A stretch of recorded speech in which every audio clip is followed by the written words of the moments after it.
بسم الله الرحمن الرحيم. الحمد لله رب العالمين، والصلاة والسلام على نبينا محمد وعلى آله وصحبه أجمعين. أما بعد، الحديث 462 عن أبي الدرداء رضي الله عنه عن النبي صلى الله عليه وسلم قال: من رد عن عرض أخيه رد الله عن وجهه النار يوم القيامة. رواه الترمذي والحديث صحيح. إخوة الإسلام والإيمان، maanta taariikhda islaamka ay tahay 21 bishii 11 dulqicda sanadka 1445 isla markaana waafaqsan 29 bishii shanaad sanadka 2024. waxaanu ku jiray kitaabkeena ugu magac daray almuntakhabu min saxiixi sunna nabawiya, qaybtiisii ku saabsaneed xusnul khuluq ayaanu ku jiray, iyo qofka muslimka ukhuwada diiniga waxyaabahay ku waajibisay. qofka muslimka waxa waajibka ku ah tijaaha ikhwatihi almuslimiin, walaalihiisa muslimiinta xuquuqda ay ku leeyihiin ayaanu tirinayna. xaqay ku leeyihiin waxaa ka mid ah oo inuu ilaaliyo ay tahay, aanu soo maray satru cuyuub alikhwaan, walaalaha ceebahooda inuu asturo oona maaragtay oo ceebahooda uu safarfaadhin. xuquuqda kale afraadeen maanta aanu qaadanayna waxaa weeye cinwaanaan ka dhignay addifaacu can alikhwaani wadhabbu canhum. difaaca uu walaalaha uu difaaco qofkii cirdigooda iyo maalkooda iyo naftoodaba waa xaq qofka muslimka lagu leeyahay wey. walaalkaada muslimka ah oo la dulminaya haddaad aragti, walaalkaada muslimka oo xoolihiisa marka dhibaato loo geysanaad aragti, inaad ka difaacdo inta karaanka isagoo la xamanaya haddaad aragti. marka maanta halkan waa cirdigiisa iyo sharaftiisa isagoo meel looga dhici haddaad aragti oo uu maqan yahay inaad ka difaacdi wey, xanta iyo wixii ku saabsan. addifaacu can alikhwaani wadhabbu canhu ama addifaacu can alikhwaani wadhabbu canhum. marka labadaa kelima difaac iyo adhabbu waa isku macno wey. wadhabbu macnaahu maaragtay addafcu canhu wey, inaad difaacdi wey. marka maaragtay adhabbu can sunna, yani difaac sunnada la difaacayo. adhabbu can alikhwaan bicnaa waxaa weeyaan addifaacu can alikhwaan wey.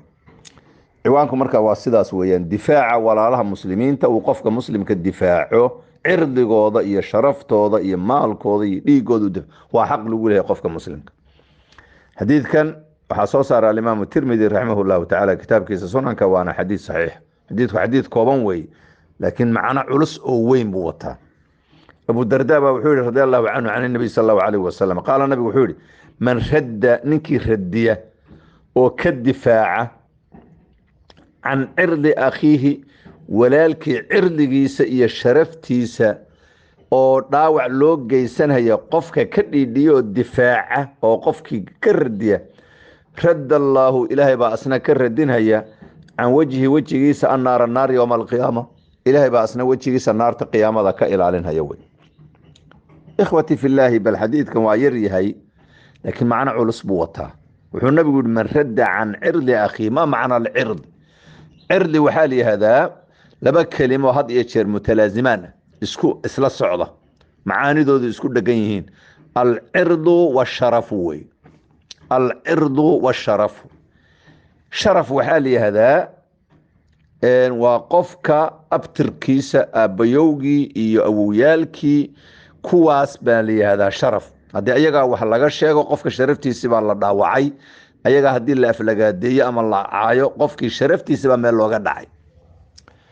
amaa cirdigu waa wadadii loo marhaya sharafta. cirdigu waxa weeyaan shay kasta oo naqsi ku keenhaya, dhaleecayn ku keenhaya shaksiga, ama daatadiisa ama maaragtay sharaftiisa ama wixii ku saabsan. yani waxbaa laga sheegay, waa bakhayl baa la yidhi, waa fulay baa la yidhi, waa ribu cunaa baa la yidhi, waa zaani baa la yidhi, waa tuug weeyaan baa la yidhi, waa khaa'im. yani waa dhaleecayn wey. waxyaabahaasoo dhan waa cirdigiisa meel looga dhacay wey. iyo maaragtay wixii waa shaksiga wixii ku tacalluqa ayaa cirdiga la yihahda. qofka cirdigiisa maaragtay weeyaan. sharaftuna waxay sida qaalibka u noqotaa maartay meeshuu galhayo ku abtirsanayo laakiin dhinaca kale waa isku mid weey asaga naftirkiisa wax laga sheego sharaftiisa bay noqonaysaa waa meel looga dhacay in qofkii daatadiisi iyo macnawiyaadkii iyo sifaadku uu lahaa meel looga dhaco beenaalo weeye khaa'in weeye tuug weeye waa maartay sidan weeye waxa weeyaan waa meel ka dhac weeye sharaftiisi baa meel looga dhacay qiyamkiisi baa meel looga dhacay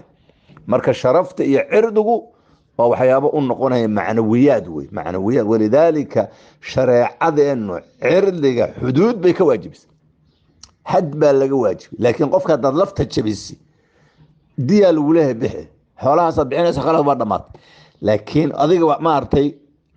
waxa laga yaabaa in loo sii gudbin laakiin cirdiga waa qofka waxa la yidhi xoolo lama bixinayo waa la jeedalaya jeedal baa lagu dhufan waa qadaf 80 jeedal baa lagu dhufanaya laana qofkii dhaawac buu u geystay marka nabi wuxuu yiri kaleey salaatu wasalaam cirdiga iyo sharafta walaalka muslimka ninka difaaca yaani meel cirdigiisi iyo sharaftiisi looga dhacayo wax lagu xamanhayo oo lagu rifahayo joogay markaas uu ka joogay stop gareeyay uu ka celiyay asna ilaahay baa qiyaamada wajigiisa naarta ka ilaalinay laba arrimood baa u baahan inaan dul istaagno qodobka koobaad waa xuquuq lagu leeyahay oo waajib ah qofka muslimka difaacaduna kolba tabartaadu intay tahay way waxan qofka lagu sheegay waa munkar way bimaana uu qofka waa munkar way waxan qofka ku xamanayo hantu waa munkarkana darajaad buu leeyahay hadaad kari karti gacantaad ku zuulin hadaad gacanta kari karin carabkaad ku zuulin carabka hadaad kari karinna qalbigaad ka nacaysa idan walaalkii qofka xamanayay ee wax ka sheegay waa ka stop garanaysa jooji baad leedahay jooji bartaas halka ku jooji haduu joojin waayo waxa isku day inaad warkii ka leexiso sheeko kale aad galis hadaad kari weydi hadaad awood u leedahay naga kacbad leeyahay majliska dhaaf ka kac hadaa inta soo dhaad kari karin adaa ka kici iskaga tagay majliskiisa hadaad kicitaanka aad kari karin qalbigaad ka nacaysa qalbiga ayaad ka nacaysa difaacina laba nooc weeyaan bari warkaba intuu sabilaabinba inaad ku stop garayso oo tiraad jooji aad bilowdiba markuu yiri oo damcaan wax ka sheega tiri halka ku jooji intuu sabilaabinba baad ka celisayba ama intuu markuu bilaabay baad ka qabatay labaduba waa difaac weeyaan labaduba waa difaac masalada kale ku soo xigta walaalka cirdigiisa iyo sharaftiisa oo lagu xadgudbo culimadu waxay dhaheen waa naftiisa lagu xadgudbay oo kale way ana asaga waa wax ka sheegtay waa xamatay adigoo dilay kasafkii damihi bay la mid tahay bal adigoo dhiigiisa daadiyay bay la mid sida dhiigiisa oo xaraam kaaga ah inaad daadisay baad cirdigiisana wax ka sheegtin xaraam ay kaata waa ku nabigu kaleey salaatu wasalaam waxa xaraam ma artay walaalka kale muslimka waxa xaraam ka damuhu wa maaluhu wa irduhu saddex buu nabigu israaciil dhiigiisa xaraamka walaalka muslimka maalkiisa xaraamka cirdigiisa iyo sharaftiisa xaraamka inaad ku xadgudubto marka lama ogolo waa arin khatar ah ilaahi muxuu abaal gud ooga dhigay ninka walaalka muslimka difaaca cirdigiisa iyo naftiisa iyo maalkiisa difaaca asna ilaahi baa wajigiisa naarta ka ilaalin baa wajiga kelima loo sheegay waa meelaha ugu xanuun badan bal wajigoona meesha ugu qiimo badan qofka bini aadamka way marka in naar cunto waa khatar way marka min ta'bir al-juz wa iradat al-kull asagoo wajiga hadii naarta laga ilaali adoo dhanba laga ilaalin haya way yaani ilaahay baa naarta ka badbaad al-jazaa min jinsi al-amal maxaa yeelay walaalkaada muslimka marka difaacday oo hilibkiisa in la cuno iyo ninkii cuni lahaa waraabaha noqoday aad ka celisay ba adigana in naar ku cunto ilaahay ka celiyo waxa xadiidkan xoojinaya oo asna si fasiraya oo cirdiga waxa laga difaacay xanta ay tahay xadiid asma bintu yaziid radiyallahu ta'ala anha wa ardaha ay nabiga ka warinayso sheekh albani rahmatullahi alayhi musnad imam ahmad iyo qeyrkiiba soo saaray sheekh albani uu saxiinay ayaa nabigu wuxuu alayhi salatu wassalam man dhabba ninka difaac man dhabba an lahmi akhihi bil ghibati kana haqqan ala allah an yu'tiqahu min an-nar man dhabba ninka difaaca an lahmi akhihi walaalkii hilibkiisa ninka difaaca bil ghibati hanna ka difaac bimacnaa hilibkiisa baa la cunhayaa oo la xamanhayaa kaana haqqan waxa waajiba cala allah waxa waajib ku ah أن يعتقه إنه حرية من النار كدفاع إنه النار كحرية. إذا عرضك الدفاع السحام بد كدفاع يسوي. مرك حديث كاس أسمى بنت يزيد وحديث صنع عظيم من ذب عن لحم أخيه بالغيبة كان حقا على الله أن يعتقه من النار. كان أبو دردان محوي من ذب عن عرض أخيه رد الله عن وجه النار يوم القيامة. هذا بمعنى سودوين. مرك إخوتي في الله قفك مسلم كولالك سكلم مسلم كا إنه حد يتشير دفع ورأضوك بس هذا أتشعلين إن عرض هذا للدعوة شرفت هذا إن للدعوة إهلك هذا وحلق الشيء ونفت هذا وحلق الشيء ومارتي لو دلدلاعي هذا أتشعلين بوقف كستان ساسو كلوي قف كستان نوع عاسو كلوي. مع الأسف الشديد وقت ما أنت اللي تشوفه زمنك وفسادك بطيء وضدك وقيمك الديني أخلاقياتك هاللابين التزامك الديني كان وسحوق بدنين أيا وحابتي ما أنت إني حد قذبك بابتي إني بالسهلنا تبا دت كان قف كلين وحكش عقبا بل وحاب لقى يا بابا إني با دت كان وقف كان لو بتشعل هذا بالسداس وارنا صحين وي وأخلاقياتك حنوي إن لسحنتو أو لسعنو أو قفك هاد يشير جلسة اللي فريستها قف وحلقة شيء وارن دقن حنوي وأنا إسلامك أوجلين وي مسلمين تهرنا إن لهان شرين وي waxaan soo naqlinayaa saxaabatu rasuulillaah say u dhaqmi jireen waxaa nabiga calayhi salaatu wasalaam ka sugnaaday qisada mashhuurka la yaqaan Bukhari iyo qeyrkiiba warinayaan qisatu Ka'b bin Malik wa saxaabiga jaliilka ah ee ghazwatu Tabuk ka haray qisadiisii markii Riyaad Saalihiinka uu naqlin uu soo warinay oo Imaam Nawawi uu ku sheegay qeyrkiiba lagu sheegay qisadiisa markuu ka waramayo Ka'b bin Malik وكي كهر الدولانكي تبوك لوكعي مارتي ديرا وقتي ugu dheera ah markii Tabuk la tagay oo nabiga kaleey salaatu wasalaam majlis uu saa u fariistay ayaa nabigu wuxuu yiri ma faala Ka'b bin Malik war Ka'b bin Malik muxuu sameeyay maxaa ku dhacay xagee u kacay markaas ahadu saxaabo majliskii fadhiyay wuxuu yiri habas rasuulka Allah habasahu burdaahu maartay والالتفات على عدفيه يعني ما هذا النوع عاسو كلا لبديسي مرو ايا ريبتي iyo ragadiisi hareerihiisa uu firfiirin hayay ayaa bibacnaa ninkaas kibir iyo harago iyo yaa hawlahaas reebay buu majliskii nin fadhiyay saxaabi kale Mucaad bin Jabal ayaa ninkii markiiba radiyay majliskii wuxuu yiri bi'sa ma qulta buu waxaad ku hadashay baa xun rasuul Allah ninka kuma ogin ilaa inuu ilaahay iyo rasuulkiisa jecel yahay mooyaan Ka'b bin Malik ma ku ogin ilaa an yuhibba Allah wa rasuulahu rasuulkiisa iyo ilaahay iyo rasuulkiisa inuu jecel yahay mooyaan wax kale anoo kuma ogmin ninkana bi'sa ma qaal wuxuu yiri baa maarta xun buu waa difaac way saas way difaac yani majliskii markuu idan munkarka nabiga waa aamusa ninkan baa radiyay kaga filaaday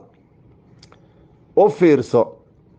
marka saasoo kala looga baahan yahay walaal muslim markii agtaada lagu qabsay jooji atraad qif atraalka ku jooji annaga dhagaha annaga wasakhaynin marka maanta muslimiintii way iscunahayaan ilaahay subhanahu wa ta'ala wuxuu ku sheegay xanta hilib walaalkii oo meeyda oo cunti baa lagu sheegay maanta xanti waxay baa noqotay fawaakih bay noqotay tafakku fadhiga iyo majliska aan cid lagu xamanin waaba qiimo ma yeelanahay markay balba wax laga sheegi ku kala wax laga sheegi haday dumar yihiin iyo haday rag yihiin haday dad waaweyn yihiin haday dad yar yar yihiin haday culimo yihiin iyo haday caamay illa man rahima rabbuna mooyaan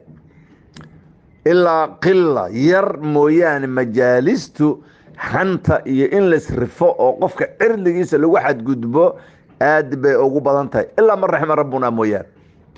marka qofka muslimka dhaqanka xun inaanu iska ilaalin waxyaabaha quluubta dadka kala geynaya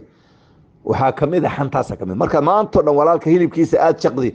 adigi waad niciba ninka aad xamaanaysa ma jeclaanaysa marnaba maxaa yeelay 24 ka saac ka sheegta mar hadaad nacdina qalbigiina kala jeedsanay asagana warkii baa loo geyn meeshii waxa ka dhalanay marka tabaacud iyo kala fogaansho waa arin khatar weeyaan marka la iska ilaaliyo naftaada ka ilaali cidii kale agtaada wax laga sheegayana ka cili ورانغو كما اوغين بعد الا خير مويان waxa weeyaan nahnu nahkumu dhawaahir wallahu yatawalla sarair ظاهرك waxaanu aragna maan xukumayna jooji baad leedahay idan abaalgudkaas